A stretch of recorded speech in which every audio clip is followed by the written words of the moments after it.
ბრუნდების სტუდიაში ანალიტიკოსი დავით ქართველიშვილია ჩვენი სტუმარი, მოგესალმებით და მადლობა თქვენ. მე მახსოვს რომ ჩვენ სტუდიაში გავაკეთეთ, უბრალოდ თქვენ გააკეთეთ ძალიან ზუსტი პროგნოზი 90-60-ზე და ზუსტად ეს პარლამენტი მივიღეთ ჩვენ დღეს. თუმცა არის ისევ ის რეალობა, რაც ჰქონდა არჩევნებამდე. რეალობა, როცა ოპოზიცია ჭირვეულობს, როგორც ბავშვი ჭირვეულობს ხოლმე, საჭმლის ჭამა რო არ უნდა, კარაქიანი პური რო არ მოსწონს, მაგრამ ბოლოს ალბათ მაინც უწევს ხოლმე ამ კარაქიანი პურის შეჭმა, იმიტომ რომ შემშილობა არავის არ უნდა. მოკლედ ჯერჯერობით აი ეს ვითარება გვაქვს და როგორ ვარაუდობ, ეს ვითარება შეიძლება გაგრძელდეს კიდევ აი ამ პერიოდში, სანამ პირველი სხდომა ჩატარდება. შეიძლება რომ შეიცვალონ მათ თავიანთი აზრი, თავიანთი მიდგომა და ჭირვეულობა შეეშვან. მივესალმები ჩვენს მაყურებელს, გიორგო ბამინა მოგილოცოთ პირველ რიგში. რაც შეეხება პროგნოზებს 90-60-ზე სამედიცინო ენაზე თუ გადავიყვანეთ, დაბალი წნევაა ცოტა, მაგრამ 120-30-ზე ძალიან არანორმალური წნევა იქნებოდა და ეთყობა მაინც რაღაცა შუალედი დავიჭირეთ. კარგი კონფიგურაციაა 90-60-ზე არჩევნებში, რომელშიც მიიღო 60-მა პოლიტიკურმა სუბიექტმა მონაწილეობა, არჩევნებში, სადაც გაიმარჯვა 9 პარტიამ და პირველად საქართველოს საპარლამენტო ისტორიაში ესეთი მრავალფეროვანი და საინტერესო პარლამენტი უნდა აღნიშნეთ. 9 პარტიამ გაიმარჯვა. ეს არის სწორი შეფასება, იმიტომ რომ პარლამენტში შესვლა გამარჯვებაა და არა ვთქვათ მაინც და მაინც უბრალოდ შესვლა. არავითარ შემთხვევაში გაიმარჯვა იმ ნუ არ ვიცი ახლა 9 მილიონზე მეტმა ამომრჩეველმა, რომლებმაც სრულიად ახალ პოლიტიკურ სუბიექტებს გამოუცხადეს თავისი ნდობა. სწორედ მათ მისცეს ხმა და არა ვთქვათ ოცნებას თუ ნაციონალურ მოძრაობას, ესეც დასაფასებელია და არ ვიცი მე არ მინდა რომ აი ეს თემა, როდესაც საპარლამენტო არჩევნები რეალურად დასრულდა, ჩვენ ვაგრძელდებდეთ ამას უსასრულობამდე. კიდევ ერთხელ ვამბობ, დღეს ქვეყნის წინაშე, რომელიც ფორს-მაჟორულ სიტუაციაშია, ძალიან ბევრი მიმართულებით, სულ სხვა ტიპის ამოცანები დგას. დღეს კი არა გუშინ დგას უკვე, იმიტომ რომ ყოველი დღე რაღაც დაგვიანების ტოლფასი იქნება და კატასტროფის მომტანი.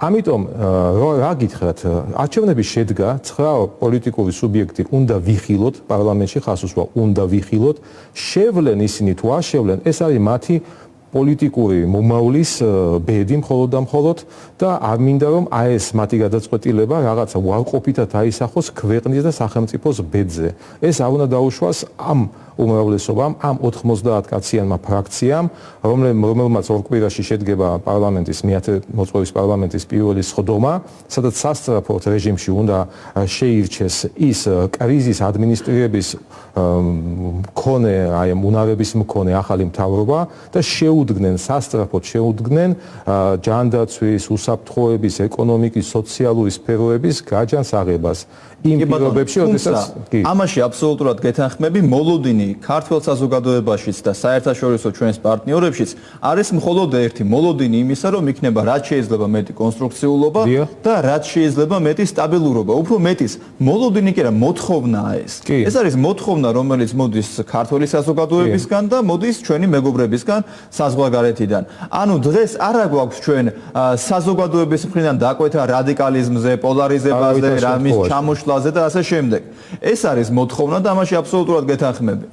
ფორს-მაჟორულ სიტუაციაშია მთელი მსოფლიო. იგივე სიტუაციაში არის საქართველოს. დღეს რაღაცა პარალელური სამყაროს შექმნა, სადაც ყველაფერი იდეალურია, შეიძლება რაღაც პოლიტიკური თამაშებით დაკავდე, რაღაცა მოიგონო, არასებული შავი კატის ძებნით დაკავდე ბნელ ოთახში, როდესაც ის იქ არ არის. ამის ფუფუნება დღეს ქვეყანას ნამდვილად არ აქვს. აი ეს მიკვირს. მე მინდა შევახსენო ყველა ამომრჩეველს, ოცნების ამომრჩეველს, ნაცების ამომრჩეველს ერთი ძალიან საინტერესო ისტორიული ფაქტი, ხო, 12 წლის წინანდელი, როდესაც ქვეყანა 2008 წლის აგვისტოში ასევე ფორს-მაჟორულ სიტუაციაში მოხვდა, მაშინ არც არავინ ფიქრობდა, აანალიზებდა სიღრმისეულად, რითი იყო ეს გამოწვეული, ხო, მეთანხმებით, ვინ იყო დამნაშავე, ვინ იყო პროვოკატორი და ასე შემდეგ. ქვეყანას აღიქვამდა. ასე თქვა, საზოგადოება შეიძლება ფიქრობდა, მაგრამ არ განიხილავდა და რა გააკეთა ოპოზიციურმა სპექტრმა მაშინ, ხო, ამომრჩეველმა ოპოზიციის მომხრეებმა რა გააკეთეს. მათ სრული ნდობა გამოუცხადეს იმ ხელისუფლებას, მის გვერდში დადგნენ მორატორიუმი გამოაცხადეს ყოველგვარ კრიტიკულ შეხედულებებზე, მიტინგებზე ხო საუბარი ზედმეტია, რაღაც რადიკალურ მოთხოვნებზე, იმიტომ რომ აღიქვეს ის რომ ქვეყანა მთლიანობაში გადასარჩენია, ჩვენ ოპოზიცია ვართ ხელისუფლების ნაწილი და აი ამ პოლიტიკური შეგნებით ერიც და ბერიც გაერთიანდა ხო იმ 5 დღეში თუ 7 დღეში ყოველ შემთხვევაში არ იყო არანაირი დესტრუქციული გამოვლინება იმ დროიდან საზოგადოებაში, საქართველოს საზოგადოებაში. დღეს რატომღაც რაღაცა პოლიტიკური სპექტრის ნაწილი საერთოდ არ თulis რომ საქართველოს იგივე შეიძლება უარეს სიტუაციაში არის შესული, ხომ? იმიტომ რომ აი ამ პანდემიის ფონზე ყველა ის ინსტიტუტი საფრთხის ქვეშ არის, ეკონომიკო-სოციალური სფერო, უსაფრთხოება და ამ ყველაფერს სჭირდება სულ სხვა მიდგომები, სულ სხვა პოლიტიკური შეგნება და დღეს თითოეული პოლიტიკური სუბიექტი, რომელიც ასე არ ფიქრობს, ის არის ამ სახელმწიფოს დამანგრეველი ძალა და მათი გადასაწყვეტია რა ადგილს ამოიჭრებს. ზუსტად ამბობს დავით და ნამდვილად ასეა დღეს აი ეს პოლიტიკური ძალები, რომლებსაც მოუწოდებს ყველა ჩვენ, სხვები, ხელისუფლება, საერთაშორისო საზოგადოება, ორგანიზაციები ძალიან უცნაურ პოზიციაში არიან ახლა ეს ოპოზიციონერები. ხო ისინი ამბობენ რომ თურმე უცხოელები იმიტომ მოუწოდებენ პარლამენტში შესვლისკენ რომ ეს არის მათი სტანდარტული პროტოკოლი. სხვანაირად არ შეუძლია თურმე რომ თქვან ისეთი შტაბეჭდილება რჩება თითქოს ისინი ამბობენ რომ უცხოელებს არ უნდათ რომ პარლამენტში შევიდნენ. უბრალოდ ეუბნებიან ვალდებულებას იხდიან რომ შევიდნენ პარლამენტში. ავალდებულებს პროტოკოლი ანუ ამის თქმას. და გარდა ამისა ხო უკვე საჩულს აკერებენ ხო კონკრეტული ქვეყნის კონკრეტული სპეცსამსახურებთან თანამშრომლობაში ხო? კი ბატონო და როდემდე გავყվეთ მათ აი ამ სისულელეში. ხვდებით რა ხდება იოანე? ქვეყანას დღეს აი სასწრაფოდ განსახორციელებელი აქვს მთელი რიგი გადაუდებელი ღონისძიებები საჭიროა თითოეული ჩვენგანის დონეზე სახელმწიფოებრივი აზროვნება, ესენი დაკავებულები არიან რომ ყოველდღე რაღაცა ახალ ფეიქ მიმართულებას ქმნიან და ცდილობენ აი მთელი სახელმწიფო აზროვნების ძალისხმევა გადაიტანონ აი ამ ფუჭ მიმართულებაზე, რომ ჩვენ დაუთმოთ აი ამაზე მსჯელობას, რაღაცა ვიფიქროთ იქნებ მართლა, ვიკაცო ევროკავშირი დღეს FSB-ს გავლენის ქვეშ მყოფი ორგანიზაცია, იქნებ სტრასბურგის სასამართლოც გერეუს გავლენის ქვეშ ორგანიზაცია. აი ამ სისულელეებით გვეუბნებიან დაკავდით და მიგვირს მათ გარშემო არ არის COVID საშიშროება, მათ გარშემო არ არის სოციალურად დაუცველი ადამიანები, რომლებზეც ყოველდღიური აი ეს დესტრუქცია ურტყავს პირდაპირ, მათ გარშემო არ არის ადამიანი, რომელიც ხვალინდელ დღეზე ნერვიულობდეს, თუნდაც თავისი ეკონომიკური მდგომარეობიდან გამომდინარე. ამათ არ უნდათ რომ თუ არ გააკეთონ, არ გააფუჭონ მაინც, ხელი არ შეუშალონ, ამ პოზიციაში ჩადგნენ. დღეს თუ ეს ოპოზიცია თუნდაც ამ პოზიციაში ჩადგება, რომ ჩვენ ხელს არ გიშლით, მე მგონი უკვე ძეგლი უნდა დაუდგათ საქართველოს პირობებში. ამის გაკეთება. მოდი ასე ვთქვათ, არათუ უბრალოდ უნდათ. მოდი ასე ვთქვათ, მაგალითად იაგო ხვიჩია, რომელმაც გუშინ იყო თუ გუშინ წინ თქვა, რომ ჩვენ კი გვინდა პარლამენტში შესვლაო, ჩვენი დევიზიც ეს იყო ლოზუნგიო, გირში პარლამენტშიო, მაგრამ ვერ შევდივართ, იმიტომ რომ ტეხავსო. და ეთყობა გააჟღერა მან სხვების განწყობა და უტყდებათ პარლამენტში შესვლა მიშას შანტაჟის გამო იმის გამო რომ მიხეილ სააკაშვილი უკრაინიდან მათ რაღაცას დაუძახებს იარლიხს მიაკერებს რომ მოღალატეები არიან და უტყდებათ ამის გაკეთება მოახერხებს თუ არა აი ეს ოპოზიცია ნაცების გარდა ნაცები არანაცი ოპოზიცია მოდი ასე ვთქვათ გირჩი და დანარჩენები მოახერხებს თუ არა იმას რომ ამ ერთობის დაშლის ხარჯზე შევიდნენ პარლამენტში შეაღწიონ პარლამენტში ანუ თავში ჭკუა აქვთ თუ არა ამაზე მსჯელობთ ახლა ხო? იმიტომ რომ ნებისმიერი დღეს პარტია ხო გამარჯვებული პარტიაც კი აი ამ ქვეყნის აი ამ ფორს-მაჟორულ სიტუაციაში ჩაბარებას ხო და აი ამ პროცესებზე პასუხისგებლობის აღებას უნდა იყოს მართლა გიჟი დღეს ყველაზე კარგი სიტუაციაა შევიდნენ პარლამენტში და თუნდაც ჩასაფრებული პარტიების მდგომარეობიდან დააკვირდნენ ეს ხელისუფლება რომელსაც ყველა ბერკეტი აქვს ხო რომელსაც შეუძლია უკვე 50 მინიმალური ხმით კანონი მიიღოს 76 ხმით ორგანული კანონი მიიღოს ანუ როგორ გამოძვრება ეს ხელისუფლება აი ამ ურთულესი მდგომარეობიდან ხომ და თუ ხელს არ შეუწყობა ნუ არ შეუშალონ მაინც რას აძლევთ ამათ დღეს აი ამ სიტუაციაში გარეთ ყოფნა ქუჩაში ყოფნა ისინი ფიქრობენ რომ ჩვენ პოლიტიკურად გადავრჩებით ქვეყანა რომ დაგვემხოს თავზე ხო ჩვენი დესტრუქციით, ხომ? ჩვენ გადავჭებით, ჩვენ ბრმები ვართ, ამომრჩევლები ბრმები ვართ, აი არ ვიცი, საქართველოს მოსახლეობა, რომელიც დაინახავს, რომ ამათი დესტრუქციით, ხო, შეჩერდა ყველაფერი, საინვესტიციო ფონი გაგვიუარესდა, ხომ? ეკონომიკური მდგომარეობა გაუარესდა, იმიტომ რომ აი ამათ თავის პოლიტიკურ რაღაც ვირტუალურ სამყაროში მიშიზმის პლანეტაზე ურჩევნიათ ყოფნა, მაშინ, როდესაც ომია, რეალურად ომია, ავიაცია არ დაფრინავს, მაგრამ იბომბება საქართველოს ამ შიდა ვირუსით, გარე ფაქტორებით, ეკონომიკურად და ასე შემდეგ, რომ ამ ომში დავდგეთ იმ ბარიკადების აქეთ მხარეს, რომ თითოეულ ჩვენთაგანს მამოჩეველს დავეხმაროთ, მეზობელს ნათესავს დავეხმაროთ. ამას საქართველოს მოსახლეობა საზოგადოება მაგათ არ აპატიებთ.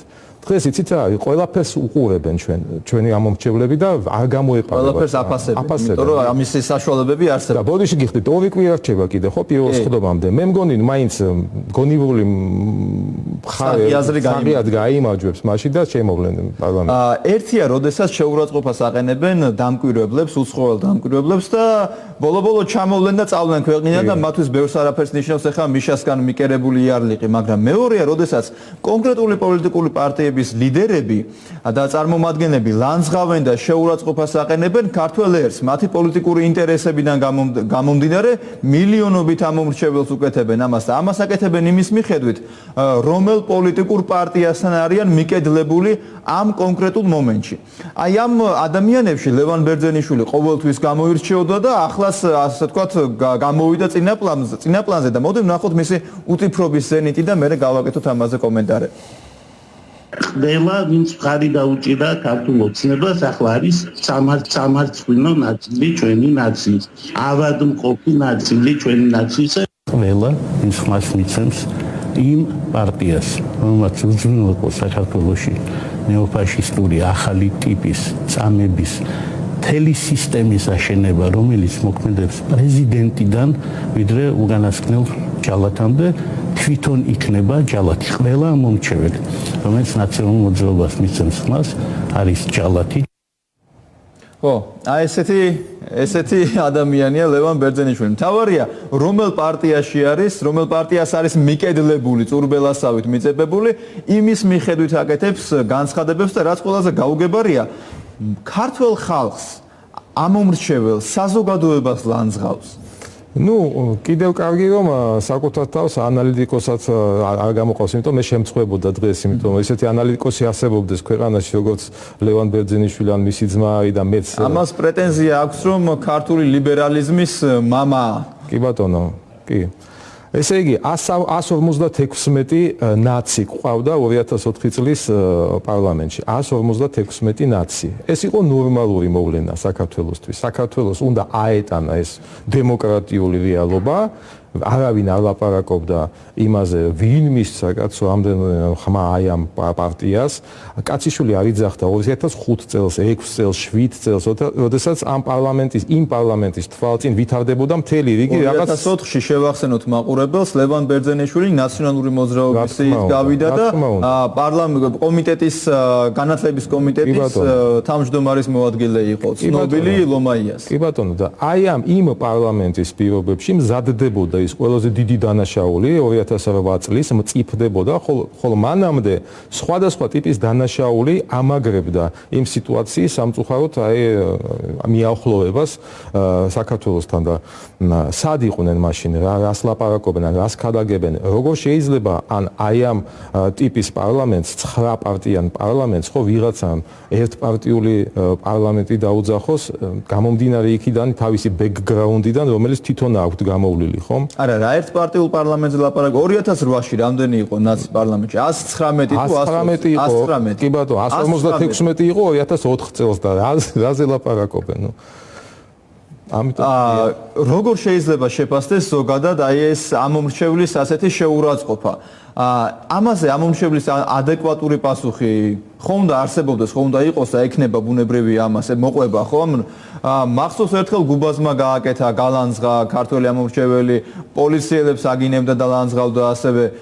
ამას ხომ მოყვება აუცილებლად პასუხი საზოგადოების ივანე, დავიდეთ მათ დონეზე ჩვენ ხო იმ მილიონზე მეტმა ამომრჩეველმა პასუხი გავეცით იმით რომ მივედით არჩევნებზე პირველ ტურშიც და მეორე ტურშიც მივეცით ხმა იმ ძალას რომელშიც ვხედავთ ქვეყნის ფორს-მაჟორული სიტუაციიდან გამომყვან ძალად მივეცით და ეხლა ჩვენ ველოდებით ამ პარლამენტის პირველ სხდომას კიდევ ერთხელ ვამბობ მომავალი მთავრობის არჩევას და იმ მთავრობის პროგრამის მოსმენას რომელიც გამოიყვანს ქვეყანას ძალიან მძიმე მდგომარეობიდან ეხლა ჩვენ ამათ ენაზე დავიწყოთ ლაპარაკი ჩვენ დემოკრატიულ ქვეყანას თუ ვაშენებთ ჩვენ დემოკრატიული ასე ვთქვათ მიდგომა ცივილური მიდგომა ჩვენ განვახორციელებთ არჩევნებზე და მოდით ეხლა დაველოდოთ მოვლენათა შემდგომ განვითარებას მე პირადად შეიძლება არსებულ ხელისუფლებასთან რაღაც ობიექტური ხასიათის და ობიექტური ხასიათის უამრავი პრეტენზია მქონდეს მაგრამ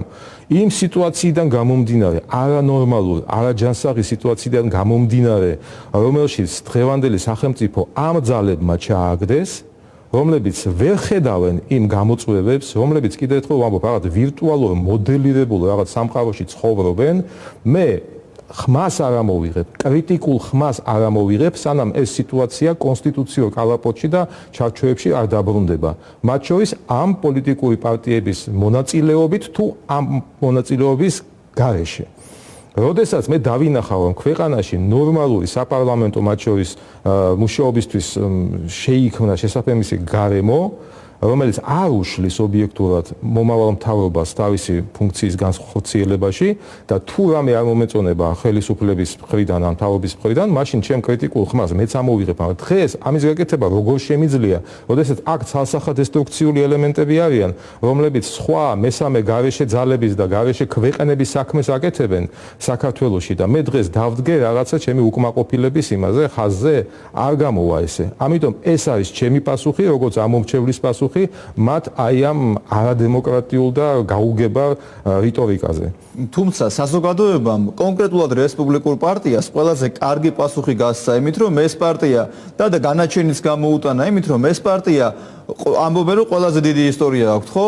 80-იანი წლებიდან არსებობდა მათი პარტია და აქედან იწყება მათი ისტორია. ამდენი ხნის განმავლობაში ამ პარტიას ერთხელ არ გადაულახავს ბარიერი თავისი ძალებით არჩევნებზე. მუდმივად კიპასავით იყო მიწებებული სხვა პარტიებზე, წურბელასავით, სხვის ხელზე ისე შედიოდა პარლამენტში. აი ეს მარგინალიზაცია არის პასუხი ამ უტიფრობას. კი ბატონო, და პომპეო და პენსიც რესპუბლიკური პარტიის, ხო, პომპეოს და პენსიც რესპუბლიკური პარტიის წევრები არიან და ძმები ბერძენიშვილებიც რესპუბლიკური პარტიის წევრები.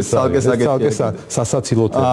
კიდევ ერთი თემა, რასაც ცდილობს ეს ოპოზიცია ეხლა რომ როგორმე საზოგადოებას ამომრჩეველს თავს მოახვიონ, ის არის რომ საუბრობენ ერთპარტიულ პარლამენტზე, რომ ეს მერე ასოციაციას აღძრავს თავის დროზე საბჭოთა კავშირის პარლამენტთან, როცა ერთი პარტია იყრიდა კენჭდა ყველა ერთ პარტიას აძლევდა ხმას, მაგრამ აქ არის ერთი დიდი მაგრამ თუ მართლა ასე სურდათ რომ ასე წარმოეჩინათ ეს არჩევნები პირველ ტურზე რატომ დარეგისტრირდა 60-მდე პარტია რატო გავიდა 9 პარტია რატომ იყო რომ ერთმანეთს ასწრებდნენ ვადის სამოწურვამდე პარტიების დარეგისტრირებას რატომ იყო რომ მე ჩაატარეს წინასაარჩევნო კამპანია რატომ არის რომ ამხელა საერთაშორისო ლეგიტიმაცია აქვს ამ პარლამენტს ყველასგან აბსოლუტურად ბოლოს და ბოლოს როგორ უნდა იყოს ერთპარტიული პარლამენტი როდესაც ეგ 9 პარტია გავიდა პარლამენტში ერთპარტიული არის მხოლოდ იმ შემთხვევაში როცა შედეგი არის მხოლოდ ერთპარტიული როცა შედეგი არის 9 პარტიული აქ ხელოვნურად ერთპარტიულად ვერ გახდი ხო, ну, ანუ კიდევ რაღაცა შექმნეს, ხო, ახალი რაღაცა ნარატივი შექმნეს, რომელსაც უნდა გაუყვეთ, ხო, რაღაცა პოლემიკაში უნდა შევიდეთ, დისკუსიებში უნდა შევიდეთ. არანაირი ერთპარტიული პარლამენტი არ შემდგარა. მეათე მოწვევის პარლამენტი არის 9 პოლიტიკური სუბიექტისგან შემდგარი, აქამდე არნახული წარმომადგენლობითი ცენზით და არ შესვლა უტყდება თორე კი უნდა შესვლა ისე. ძალიან უნდა და მოდი ვთქვათ, კიდევ შევლენ, კიდევ ერთხელ ვამბობ და თუ არ შევლენ მადლობა თუ არ შევლენა პირდაპირ გეუბნებით ამას. იმიტომ რომ ეხლა შესვლა არ შესვლაზე ჩვენი ძალისხმების გადატანა არ შეიძლება რა. ქვეყნის გადაუდებელი საქმე გვაქვს გასაკეთებელი აღმასრულებელ დონეზე და საკანონმდებლო დონეზეც კი.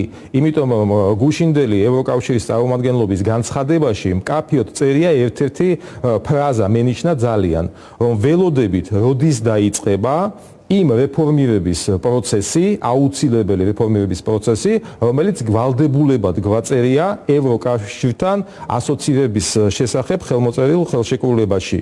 იმიტომ ამაზე იქნება მეტწილად დამოკიდებული ჩვენ იმ განაცხადს, დეკლარირებულ განაცხადს 2024 წლის განაცხადს ევროკავშირის წევრობაზე, რა ბედი ეწვევა. იმიტომ ჩვენ დავინახეთ უკრაინაში როგორ ჩავარდა 2020 წელს გასატარებელი რეფორმები და რა განაჩენი გამოუტანა უზენაესმა წარმომადგენელმა ჯოზეფ ბარელმა უკრაინაში აი ამ რეფორმატორთა კრახს და ფაქტიურად ევროინტეგრაციის გზაზე მიმავალი უკრაინა საბჭოთა უკრაინის პერიოდს დაუბრუნდა. თუ ეს უნდათ ჩვენი ქვეყნისთვის არ გამოუვათ შევლენ პარლამენტში თუ არ შევლენ ჩვენ ყველანაირად ჩვენი გზა გვაქვს დეკლარირებული და ამ გზას უნდა გავყვეთ. კარგია თუ შევლენ მათთვის ვამბობ თორე თუ არ შევლენ ხვეწას არავინ არ დაუწყებს და ერთპარტიულ პარლამენტზე შევწყვიტოთ საუბარი. თუმცა აი აქ არის ყველაზე დიდი მზაკვრობა მათი მხრიდან, ანუ მიუხედავად იმისა, რომ საზოგადოების მოთხოვნა არის სტაბილურობაზე, მშვიდობაზე და განვითარებაზე, მრავალპარტიულ პარლამენტზე მათ შორის ყველაზე დიდი მოთხოვნა რაც ამ არჩევნებზე დაფიქსირდა. მიუხედავად ამისა, მაინც ახალი ნარატივი შემოაქვთ იმაზე, რომ აი კომპარტია არის, საბჭოთა კავშირის პარლამენტი არის, ერთპარტიულები იქნებიან და ასე შემდეგ, ანუ ცდილობენ რომ ყურადღება ამ მიმართულებით გადაიტანონ და კიდევ ერთხელ გახლიჩონ საზოგადოება და რაც ყველაზე უარესია, ამას ხალხი ისმენს. კი ბატონო, მე შენ სხვისთვის შეიძლება არ არის სასურველი თემა საუბარი, მაინც და მაინც მათ ნარატივებზე, მაგრამ მეორე რეალობა ის არის, რომ მათ ხალხი უსმენთ. 27% წავიდა ნაცებისკენ, ხო? დაახლოებით რამდენი 3-3% აიღეს პატარა პარტიებმა, ხო? ესენის და იგივე კალათაში შეგვიძლია მოვიასროთ, ხო? ბოკერია მაგალითად. კი ბატონო. აქედან გამომდინარე, ამას ხალხი უსმენს, ხალხი ტყუვდება და ჩვენ ამას პასუხი უნდა გავცეთ, გვინდა თუ არ გვინდა, ჩვენ ამას პასუხი უნდა გავცეთ. მაშინ შევახსენოთ იმ ხალხს, შევახსენოთ პატარა ისტორიული პარალელები. მე მინდა რომ შევახსენო, იმიტომ რომ ისტორია უნდა იცოდეს ადამიანმა, ქართველმა ამომრჩეველმა მათ შორის. 1920 წელს, 21 წელს რა იყო საქართველოში? იყო ესპანური გრიპის პანდემია, უმძიმესი მდგომარეობა. მიუხედავად იმისა, 20 წლის 7 მაისს რუსეთმა სცნო საქართველოს დამოუკიდებლობა, იქ ერთი პუნქტი იყო ჩაწერილი ისეთი, რომ ხელი არ უნდა შეეშალა იმ დროიდან მთავრობას ბოლშევიკური პარტიის, ასე ვთქვათ, საქმიანობა საქართველოში. ზუსტად ისეთივე მოთხოვნა იყო ზოგიერთი კონგრესმენის მხრიდან დღეს რომ ისმის, აი ამ პარტიას იქნებ მოეფეროთ, ხო? იქ არსებულ ადამიანებს, კრიმინალებს პოლიტპატიმრები დაარქვა და ასე შემდეგ. იგივე მიდგომა იყო ბოლშევიკურ პარტიასთან. და ჩვენ ოფიციალური მიდგომა სხვა სახელმწიფო დეპარტამენტი, ეს უფრო ქვედა დონე. ეს ხო, კი ბატონო, ეს ქვედა დონეა. გარშემორტყმული იყო 20-21 წელს საქართველოს დამოუკიდებელი საქართველოს ბოლშევიკური ჯარებით. გარშემორტყმულია დღეს დამოუკიდებელი საქართველოს რუსეთის ჯარებით, ხომ? განსხვავებით იმ სიტუაციიდან, როდესაც არ ეცალა ჩვენ დასავლურ პარტნიორებს იმისთვის, რომ დაეცვა, ბოლომდე დაეცვა, ხო, საქართველოს ამ ბოლშევიკური აგრესიისაგან, დღეს მთელი დასავლური ცივილიზაცია, ოფიციალური პირები და ორგანიზაციები ჩვენს მხარეს არიან, კაცო. ჩვენ მხარეს არიან და ეს უდიდესი სტიმულია ჩვენთვის სახელმწიფო დონეზე. ამიტომ აი ამ პარალელებსაც გადახედონ და დღეს საკუთარი თავი აირჩიონ, სად არიან დამოუკიდებელი საქართველოს მხარეზე არიან თუ იმ ბოლშევიკური ზრახვების ჭანჭიკები არიან, რომლებსაც იყენებენ, შეიძლება უნებლიეთ იყენებენ ის ჩვენი მოწინააღმდეგე ქვეყნები და მოწინააღმდეგე, ასე ვთქვათ, ძალები. აი ამ ბოლშევიკებმა დათო თავისივე დადებული პირობა ერთი დღის განმავლობაშიც კი ვერ დაიწვეს და აგერ ვნახეთ ბათუმში რაც მოხდა, მაინც გამართეს სირცხვილის კორიდორი, სრული პროვოკაცია. ეხლა ეს იყო სირცხვილის კორიდორის პროვოკაცია, მაგრამ გამოჩნდა მათი ნამდვილი ბუნება, რა ადამიანებთან, რა ძალასთან გვაქვს საქმე. კი ბატონო, ყველას დაანახეს თავისი ძალა. კიდევ ერთხელ ვამბობ, დღეს ნუ შევცდებით რა, მათ ასე ვთქვათ შეფასებებში. ესენი სამწუხაროდ ჩემთვის და ჩვენთვის ახლა არ მიხარია ამას ვიძახი რა, მავნებლებად ჩამოყალიბდნენ რა. გავანებოთ თავი პოლიტიკურ და იდეოლოგიურ რაღაცა განსხვავებულობას. ამის დრო არც არის ახლა. ეს არ უნდა იხილებოდეს. დღეს მარტივად დგას საკითხი რა, ქვეყანას უჭირს ჯანდაცვის სისტემას, სოციალურ სფეროს, ეკონომიკას უჭირს და შენ დღეს ანგრევ ამ ქვეყანას ხო ხელს უწყობ მის ჩამოშლას თუ თუნდაც შენი უმოქმედობით, რომელსაც ახლა უკვე პოზიტივში გამყავს ეს პოზიცია, უმოქმედობით მაინც რაღაცა პერიოდით აძლევს საშუალებას ამოსუნთქვის, ხომ? იმიტომ რომ ყველაფერს თავი დავანებოთ. ხომ ყავთ მათ რიგებში, ხო, დიპლომირებული მედდები, ხო? სანდრა რულოვსის არ იყოს რა. ჩაიცვას თეთრი ხალათი, მივიდეს ნებისმიერ კლინიკაში, ხო? და გაუწიოს იქ დახმარება, ჩაანაცვლოს ის საწყალი მედდები და ექთნები და ექიმები, რომლებიც უკვე მეცხრე თვეა ნონ-სტოპ რეჟიმში მუშაობენ, ხო? ეს მაინც გააკეთონ ტაჟ და არა, ამათ რთული გზა არ უნდათ დათო. ამათ რთული გზა არ უნდათ. ამათ გაცილებით მარტივად აიღეს 0%. ჩამიტარე ახლიდან არჩევნები, ეგება 1 ავიღო. აიღო ვიღაცამ 1, იმასაც ახლიდან უნდა ეგება 5 აიღოს და მაშინ ამათ მარტივი გზა. მაშინ უპასუხებ ჩინური სიბრძნით რა. როდესაც შენ რაღაცას თუნდაც გაგინებენ, ხო? შევაწყობას გაყენებენ, მაგრამ შენ ეს არანაირად არ გეკუთვნის, ხო? უნდა გაატარო. იმიტომ რომ თუ გეწყინა, თუ ჩაქრჩა გულში, ესე იგი გარკვეულწილად მაინც გეკუთვნოდა. დამიძახონ, დაგვიძახონ მაშინ ერთპარტიული პარლამენტი, პრობლემა არ არის, ოღონდ ამ პარლამენტმა შეძლოს ქვეყნის გაძლიერება და კრიზისიდან გამოყვანა და კიდევ ერთხელ ვამბობ, შევლენ თუ არ შევლენ ამ პარლამენტში, მე უკვე საერთოდ, ფეხებზეც მკიდია ბოდიში მაყურებელი. თამარია, სამართლებრივად ყველაფერი იყოს გამართული. კი ბატონო, ეს არის მთავარი. მადლობა დათო სტუმრობისთვის და საუბრისთვის. ანალიტიკოსი დავით ქართველიშვილი იყო ჩვენი გადაცემის სტუმარი. რეკლამის შემდგომ გიორგი ცუცქირიძე შემოგვიერთდება, ასე რომ დარჩით ჩვენთან და დაგველოდოთ.